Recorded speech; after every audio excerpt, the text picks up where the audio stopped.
All right, this is the last type of nomenclature, which is covalent compounds, non-metal to non-metal.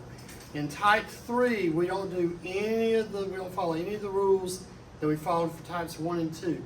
So we're not looking at oxidation numbers and crisscrossing those numbers. All we're looking at is prefixes. So we use prefixes. All right. So if you hear, I always think of carbon monoxide, carbon dioxide. Those are two nonmetals. So we use the prefix mono and di. All right, so that would be a good example of type 3 nomenclature. Before we start, let me tell you which prefixes you're responsible for. All right, 1 equals mono, 2 is di, 3 is tri, 4 is tetra. That one may be kind of new to you. Tetra. 5, you probably heard from geometry. Penta. 6 and 7 might be a little new. 6 is hexa. 7 is hepta. 8 is octa, just like an octagon. All right, 9 may be new to you. It's nona, and 10 deca. All right, you need to commit those prefixes to memory, okay? So make sure you know those prefixes, mono all the way to deca. That's very important. All right, the best way to approach type 3 is just jump right in.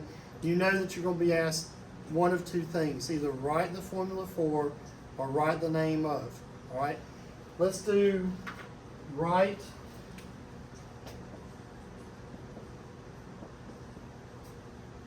the name of first.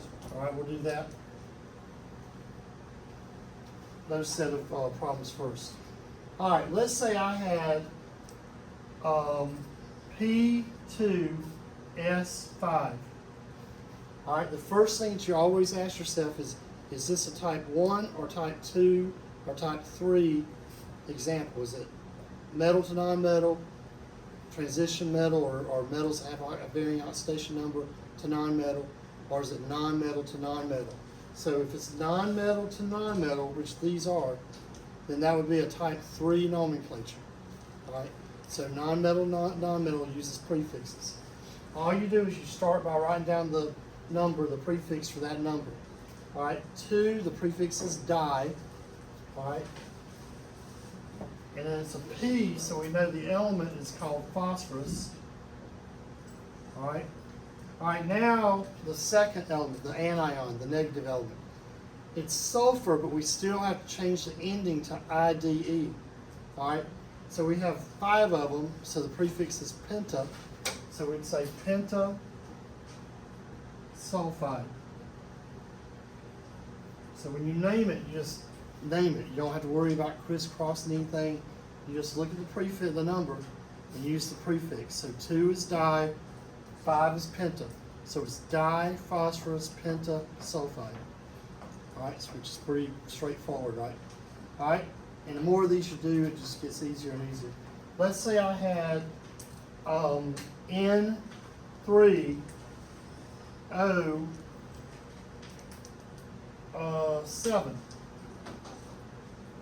All right, so if I had N3O7, if it's N3, that would be trinitrogen.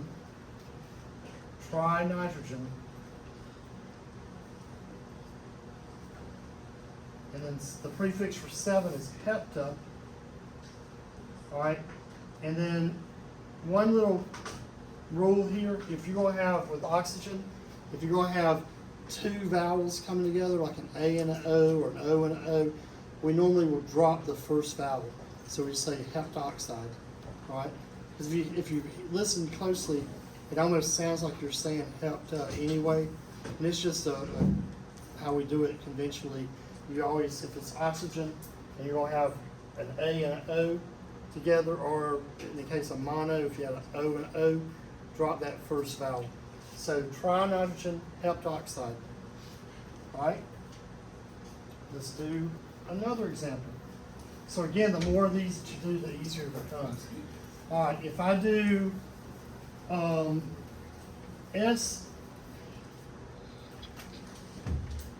Si4,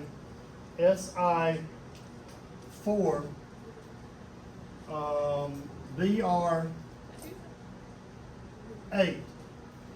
Notice that those never did simplify. So type 3, you don't simplify. So type 3 doesn't follow any of the rules that we went over for types 1 and 2 nomenclature. So you don't simplify, you don't crisscross anything. You only are dealing with prefixes, okay? 4, the prefix is tetra. Well, what is the symbol Si? What element is that? Silicon. Good. So tetra, silicon. And then 8 is octa. Octa what? And if it's Br, it would be bromide. Notice you still have the IDE ending. So tetrasilicon octabromide. Now, I always like to show these two examples just so you always remember that you don't put mono on the cation, and you sometimes you may have two vowels come together and you have to drop one. If you have, we all know CO2 is carbon dioxide. All right.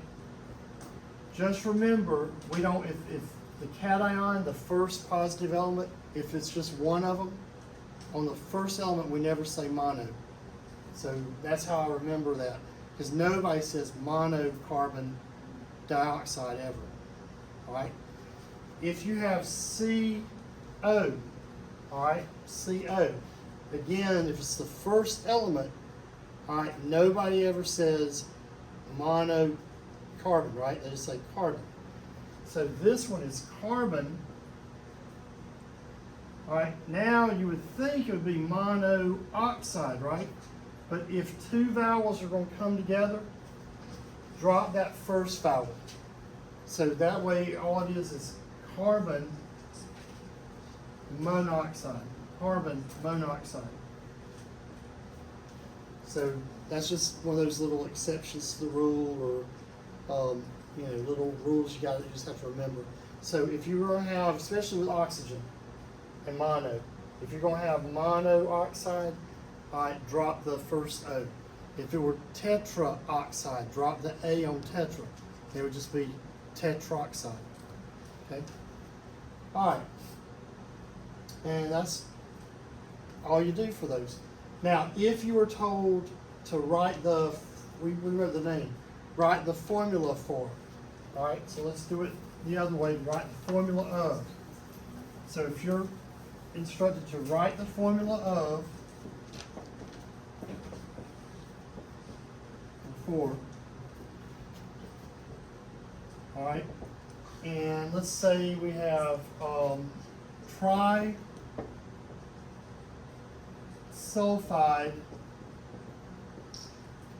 monoxide. All right, here all you do is just write the symbol for the element and then include whatever prefix you're looking at on the name there. So if I say sulfide, that should be trisulfur. Change that. So sulfur. We just put the element, the whole name, original name for the cation. So if you're told to put the formula for trisulfur monoxide, tri is 3.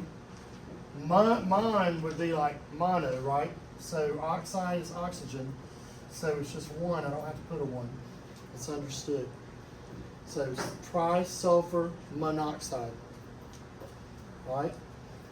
What if I had penta nitrogen triiodide? All right, I'd put an N for nitrogen. I know iodide is iodine, right? So I put N and an I. Penta, the prefix is 5. Tri, the prefix is 3. And then just always go back and double check your work. Penta nitrogen triiodide. And it checks out. Okay? All right? So again, you could do a bazillion of these. They all work the same. You're going to look at only on the prefix. You don't have to worry about crisscrossing charge numbers or any of that. All right? So let's do a few more. Let's say I have, write the formula for carbon tetrachloride.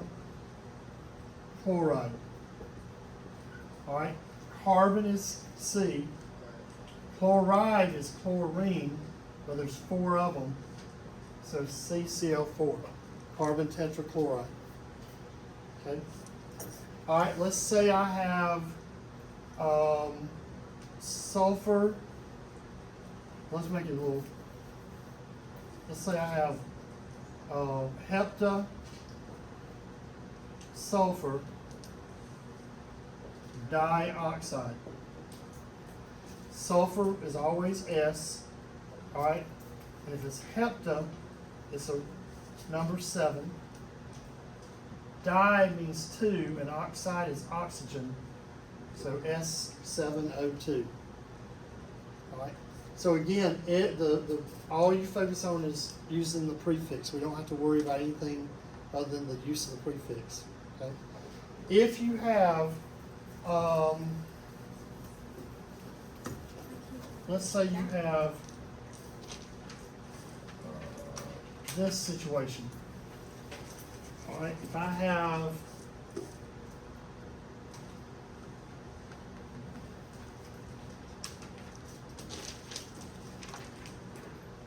P9O9,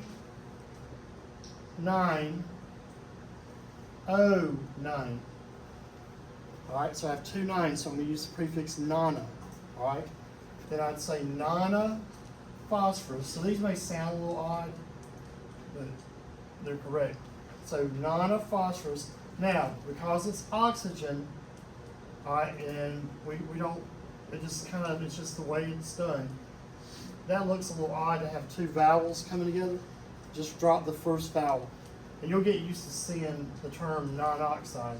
So it's really non-phosphorus, non-oxide. So that would be your correct answer right there. So if it's an A and an O coming together, or 2 O's, drop the first vowel. All right, so that's how we do type 3 nomenclature. You only use type 3 if it's a non-metal to a non-metal, which we call those covalent compounds. So electrons are being shared between the cation and anion. All right, so we've done types 1, type 2, and type 3 nomenclature, and that's it.